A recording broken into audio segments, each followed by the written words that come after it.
శ్రీమాత్రే నమః. నేను పాలపర్తి గురునాథ్ శర్మ, జ్యోతిషం వాస్తు సిద్ధాంతిని. ఈ రోజున మనం చెప్పుకోబోయే టాపిక్ ఏంటంటే శంబాల నగరం అంటే ఏంటి. అందరూ కూడా ఈ యొక్క ప్రశ్న వేయడం జరిగింది. ప్రధానంగా చూసుకుంటే శంబాల నగరం అనేది ఈ యొక్క దివ్య నగరము. ప్రధానంగా చూసుకుంటే ఈ యొక్క దివ్య నగరం అంతా కూడా ఎవరైతే కనుక సిద్ధులు, మహాయోగులు అంతా కూడా సూక్ష్మ శరీరంతో ప్రయాణం చేస్తూ ఉంటారు.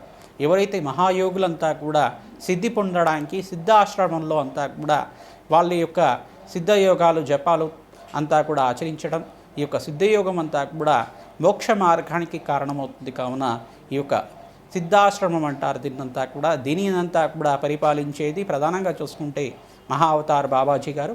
ఈ యొక్క అవతార్ బాబాజీ గారు అంతా కూడా క్రియాయోగాన్నంతా కూడా సిద్ధియోగాన్నంతా కూడా అందరికీ పరిచయం చేశారు. కావున అవతార్ బాబాజీ గారి ఈ యొక్క సిద్ధాశ్రమం అనేది ఈ యొక్క శంబాల అని చెప్పేది మనం. ఇది దివ్య ప్రాంతం. ప్రధానంగా చూసుకుంటే అందరికీ కంటికి కనపడేది కాదు.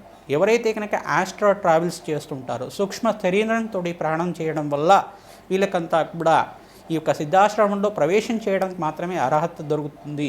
ప్రధానంగా మహాసిద్ధులు, మహాయోగులంతా కూడా హిమాలయ ప్రాంతంలో తపస్సు చేసుకునే వాళ్ళకి మాత్రమే, మహాయోగులకి మాత్రమే దర్శన భాగ్యం జరుగుతుంది. ప్రధానంగా చూసుకుంటే స్వర్గధామానికి అంతా కూడా ఈ యొక్క పంచ పాండవులంతా కూడా ప్రయాణం చేస్తూ ఉంటారు. కావున ఆ యొక్క ప్రారంగణంలో వీళ్ళకంతా కూడా స్వర్గధామానికి చెందడానికి కూడా వాళ్ళకి అర్హతకి ధర్మరాజుకి మరియు ఇంకో శనుకానికి మాత్రమే జరిగింది. కావున ఇటువంటి ఇతిహాసం అంతా కూడా జరుగుతుంది. మనకి ఇక్కడ హిమాలయ ప్రాంతం దగ్గర దాటిన తర్వాత, మనా ప్రాంతం దాటిన తర్వాత స్వర్గధామం, స్వర్గారోహణ ధామం అని చెప్పేసి ఒక ప్రాంతం ఉంటుంది. అది మనా ప్రాంతం దగ్గర నుంచి 80 కిలోమీటర్ల లోపల యోజనాల దూరంలో ఉంటుందన్నమాట. అది దాటిన తర్వాత కూడా ప్రయాణాలు చేయగలిగితే -డిగ్రీస్లో ఉంటుంది. -డిగ్రీస్లో ఉన్న ప్రయాణాలు చేయగలిగితే అక్కడ ప్రవేశం చేసిన ద్వారం అంతా కూడా కనబడుతుంది. సిద్ధయోగులకి మాత్రమే దివ్య దర్శనం జరుగుతుంది. ప్రధానంగా చూసుకుంటే దివ్యమైన ప్రాంతం ఇదంతా కూడా. అక్కడంతా కూడా సిద్ధయోగులు, మంత్రయోగులు, దేవతలంతా కూడా సంచారం చేస్తూ ఉంటారు. అక్కడంతా కూడా మంత్రసిద్ధులు కానీ, ఉపాసకులు కానీ, అంటే ఎవరైతే కనుక అమ్మవారి ఉపాసకులు కానీ, ఈ యొక్క పరమేశ్వరుడు ఉపాసకులు కానీ, సిద్ధి పొందిన వాళ్ళు, మహాసిద్ధి పొందిన వాళ్ళు, మహాయోగులు కొన్ని వందల సంవత్సరాలంతా కూడా సూక్ష్మ శరీరంతో, వందల వేల సంవత్సరాలతోటి వాళ్ళు ప్రయాణం చేస్తూ ఉంటారు. ఆ సూక్ష్మ శరీరంతో ప్రయాణం చేయడం వల్ల వాళ్ళంతా కూడా ఈ ఆశ్రమంలో ప్రవేశం చేయడానికి అర్హత పొందుతూ ఉంటారనమాట. ప్రధానంగా ఈ దివ్యమైన దేశాన్నంతా కూడా చూసుకుంటే అఖండ పుణ్యప్రాప్తి కలుగుతుంది. దీని గురించి తెలుసుకోవడం వల్ల కూడా పూర్వజన్మలో చేసుకున్న మహాపాతకాలంతా కూడా నశిస్తాయి. మంత్రసిద్ధులకి, యోగులకి అంతా కూడా స్వర్గధామంగా చెప్పడం జరుగుతుంది ఈ శంబాల నగరం అంతా కూడా. శంబాల అనేది అంటే కనుక ఇది సిద్ధయోగము, ఇది ఒక సిద్ధి యొక్క ఆశ్రమము, సిద్ధయోగాల యొక్క ఆశ్రమం అని చెప్పేసి చెప్పడం జరుగుతుంది. ప్రధానంగా చూసుకుంటే సిద్ధయోగులకు కూడా వాళ్ళకి పరీక్ష పెడుతూ ఉంటారన్నమాట. మహాయోగులంతా కూడా ఈ ఆశ్రమానికి రావడానికి ఈ యొక్క జీవుడికంతా కూడా అర్హత ఉందా లేదా, ఇన్ని సంవత్సరాలు ఉపాసన చేశాడు, ఈ యొక్క సిద్ధి ఎంతవరకు ఉంది, ఎంత దీక్షణంగా మంత్రోపాసన చేశాడు అని చెప్పేసి ఈ యొక్క జీవుడికంతా కూడా ఈ యొక్క మంత్రసిద్ధి కోసం అని చెప్పేసి ప్రవేశం చేయడానికి అర్హత పొందాలి. అర్హత ఉన్న వాళ్ళకి మాత్రమే ఈ యొక్క శంబాల నగరం అంతా కూడా కనబడుతూ ఉంటుంది. మహాపుణ్యధామంగా చెప్పడం జరుగుతుంది. ఇటువంటి స్వర్గధామానికి అంతా కూడా చేరుకోవడానికి పూర్వజన్మ సుకృతం ఉండాలి. కొన్ని వందల సంవత్సరాల దాకా జప అనుష్ఠానాలంతా కూడా చేసి ఉండాలి. అమ్మవారి ఉపాసన చేసి ఉండాలి. అమ్మవారి ఉపాసన చేసిన వాళ్ళకి మాత్రమే ఈ యొక్క శంబాల నగరంలో అంతా కూడా దర్శనం కలుగుతుంది. ఇదంతా కూడా మహాపుణ్యయోగుల యొక్క దర్శనం కలుగుతుంది. కొన్ని వందల సంవత్సరాలు ప్రయాణం చేసిన వాళ్ళకంతా కూడా శంబాల నగరంలో సూక్ష్మ శరీరంలో వాళ్ళంతా కూడా జపాలు, తపాలు, అనుష్ఠానాలు, సిద్ధియోగం అంతా కూడా మంత్రసిద్ధియోగం పొంది అక్కడంతా కూడా పుణ్య కార్యక్రమాలు ఆచరించడం, అక్కడ దివ్య ధామాలంతా కూడా దర్శనం చేసుకోవడం, మళ్ళీ వచ్చి వాళ్ళంతా కూడా నిత్య కార్యక్రమాలు ఆచరించుకోవడం జరుగుతూ ఉంటుంది. కొన్ని వందల సంవత్సరాలు ఈ యొక్క జీవించిన వాళ్ళకు మాత్రమే పుణ్యయోగానికి దర్శన భాగ్యం అంతా కూడా కలుగుతుంది. మన యొక్క జీవితంలో అంతా కూడా 300 సంవత్సరాలు బతికిన వాళ్ళు కానీ, మరియు 2000 సంవత్సరాలు బతికిన వాళ్ళు కానీ వాళ్ళకు మాత్రమే ఈ యొక్క దర్శన భాగ్యం కలిగింది అని చెప్పేసి శంబాల నగరం యొక్క ఇతిహాసంలో చెప్పడం జరిగింది. ప్రధానంగా చూసుకుంటే దివ్యధామాన్ని అంతా కూడా దర్శనం చేసుకోవాలంటే పూర్వజన్మ సుకృతం ఉండాలి. దాని గురించి తెలుసుకోవాలనుకున్నా కానీ కోటి జన్మల పుణ్యప్రాప్తి కలగాలి. శంబాల నగరం అనే నగరాన్ని స్మరించడం మాత్రం చేతనే మీకంతా కూడా మోక్షప్రాప్తి లభిస్తుందట. శంబాల నగరం అనేది మనకంతా కూడా స్వర్గధామంగా, పుణ్యయోగంగా, సిద్ధయోగం, సిద్ధ ఆశ్రమంగా చెప్పడం జరుగుతుంది. ఈ ఆశ్రమంలో ఎటువంటి పుణ్యధామాలు ఉంటాయని చెప్పేసి అంటే కనుక అక్కడ పుణ్యాత్ములంతా కూడా జీవనం చేస్తూ ఉంటారు. సిద్ధయోగులు సిద్ధ ఆశ్రమంలో యజ్ఞాతికృతులు ఆచరించుకుంటూ ఉంటారు.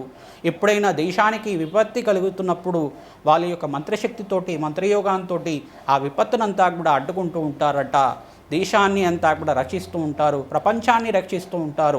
తద్వారా పుణ్యయోగానంతా కూడా, జపశక్తినంతా కూడా దారబోసి ఈ యొక్క మన ప్రపంచాన్ని, భారతదేశాన్ని అంతా కూడా రక్షిస్తూ ఉంటారు. శంబాల నగరంలో ఉండే సిద్ధయోగులు, మంత్రయోగులు, సిద్ధయోగులు, అమ్మవారి ఉపాసకులు, ఈ యొక్క సిద్ధియోగులంతా కూడా ఎవరైతే కనుక 200 సంవత్సరాల నుంచి 2000 సంవత్సరాల దాకా బతికి ఉన్నవాళ్ళు ఉన్నారో వాళ్ళ సిద్ధయోగుల యొక్క ఆశీర్వాదం మేరకు మాత్రమే దర్శన భాగ్యం కలుగుతూ ఉంటుంది. వాళ్ళ ఆశీర్వాదం అందరికీ కూడా లభించాలని చెప్పి ఆశీర్వాదం చేస్తున్నాం.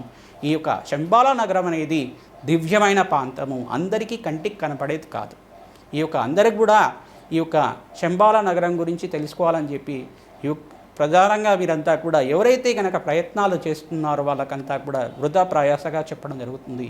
ఆ ఆశ్రమంలో ప్రవేశం చేయాలి అంటే ఈ యొక్క సిద్ధయోగుల యొక్క మహా అవతార్ బాబాజీ గారి యొక్క అనుగ్రహం ఉండాలి.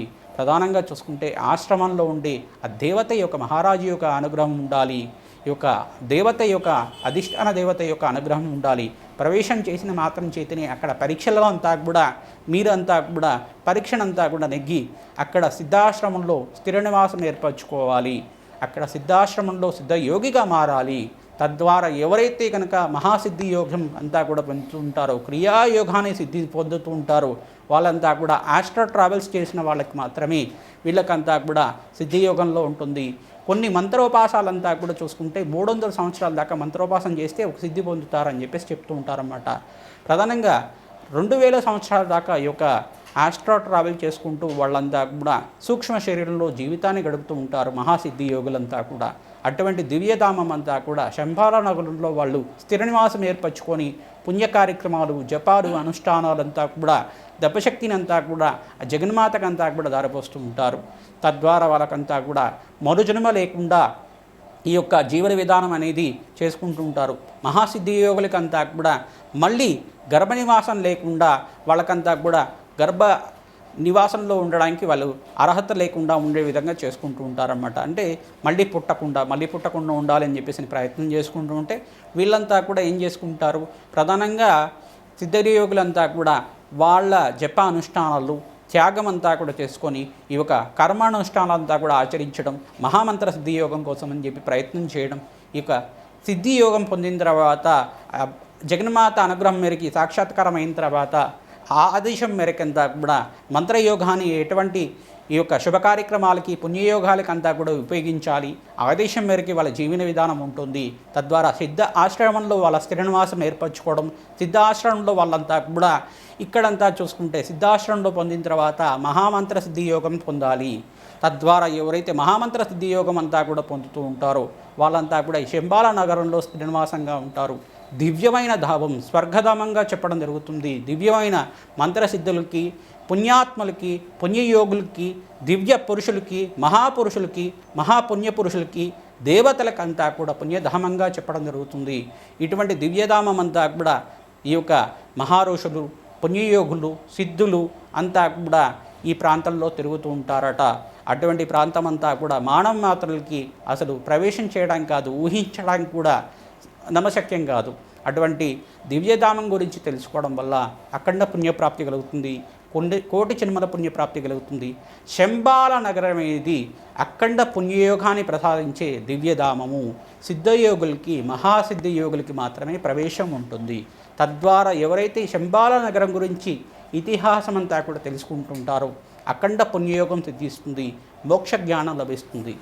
శంబాల నగరానికి చేరుకోవడానికి సిద్ధులు, మహాసిద్ధియోగులు, మహాజ్ఞానులు, మంత్రసిద్ధియోగులు, మంత్రజ్ఞానం పొందిన వాళ్ళంతా కూడా ప్రధానంగా చూసుకుంటే ఆస్ట్రో ట్రావెల్స్ చేస్తూ ఉంటారన్నమాట. సూక్ష్మ శరీరంతో వాళ్ళ జీవన మార్గం అంతా కూడా ఈ యొక్క శరీరం అంతా కూడా వదిలిపెట్టి ఆత్మ శరీరంతో, సూక్ష్మ శరీరంతో ఈ యొక్క స్వర్గధామమైన పుణ్యధామమైన అఖండ పుణ్యయోగాన్ని ఇచ్చి శంబాల నగరానికి చేరుకోవడానికి ప్రయత్నం చేసుకుంటూ ఉంటారు.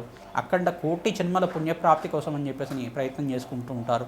ఎవరైతే మహామంత్ర సిద్ధి యోగం పొందుతారో, జగన్మాత అనుగ్రహాన్ని పొందుతూ ఉంటారో, జగన్మాత ఆదేశం మేరకు మాత్రమే ఈ శంబాల నగరం అంతా కూడా ప్రవేశం చేయడానికి అర్హత పొందుతూ ఉంటారు.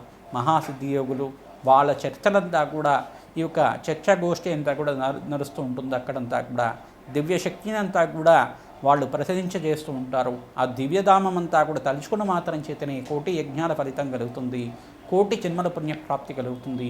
దివ్యధామం ఎటువంటి పుణ్యధామం అని చెప్పేసి అంటే కనుక అసలు ఊహించలేరు. ఇటువంటి దివ్యధామం అంతా కూడా ఇంత పుణ్యప్రాప్తిని ప్రసాదిస్తుందా అని చెప్పేసి. అటువంటి దివ్యధామం అంతా కూడా తలుచుకున్న మాత్రం చేతనే కోటి జన్మల పుణ్యప్రాప్తి కలుగుతుంది.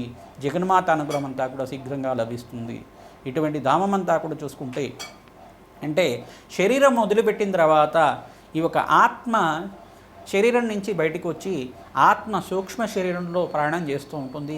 ఈ యొక్క ఆత్మ అంతా కూడా చనిపోయినట్టు కనబడుతుంది, కానీ ఆ యొక్క ఆత్మ మాత్రం వేరే అవుతుంది. వాళ్ళంతా కూడా కుండలిని శక్తితోటి, వాళ్ళంతా కూడా క్రియాయోగంతో, వాళ్ళ శక్తితోటి, మంత్రసిద్ధి యోగంతో శరీరం నుంచి ఆత్మనంతా కూడా వేరే చేసి తన ఆత్మనంతా కూడా పరమాత్మకంతా కూడా చేరువుగా చేయడానికి, జగన్మాతకి చేరువుగా చేయడానికి, సిద్ధి యోగాన్ని పొందడానికి ఆస్ట్రో ట్రావెల్స్ అంతా కూడా చేస్తారు. సూక్ష్మ శరీరంలో ప్రయాణం చేస్తూ ఉంటారు. ఆ సూక్ష్మ శరీరంలో ప్రయాణం చేసేటప్పుడు దివ్యమైన ధామాలంతా కూడా దర్శనం చేసుకోవడం, దాంట్లోనే విశేషమైన పుణ్యధామంగా చెప్పడం జరుగుతుంది శంబాల నగరం అనేది. అటువంటి దివ్యధామం అంతా కూడా మనకి ఇక్కడ చూసుకుంటే ఇక్కడ హిమాలయ ప్రాంతం నుంచి మనాదిక్కడి నుంచి స్వర్గారోహణ ప్రాంతం దగ్గర దాకా వెళ్తూ ఉంటే కనుక అక్కడి నుంచి దివ్యమైన ధామాలకంతా కూడా మార్గం దొరుకుతుంది.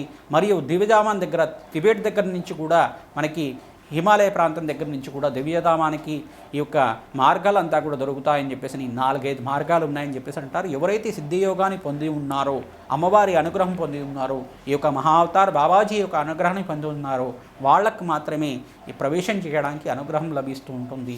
తద్వారా ఎవరైతే కనుక దివ్యధామాన్ని గురించి తెలుసుకోవడానికి ప్రయత్నం చేసుకున్న మాత్రం చేతనే కోటి యజ్ఞాల ఫలితం కలుగుతుంది, కోటి జన్మల పుణ్యప్రాప్తి కలుగుతుంది. శ్రీమాత్రే నమః.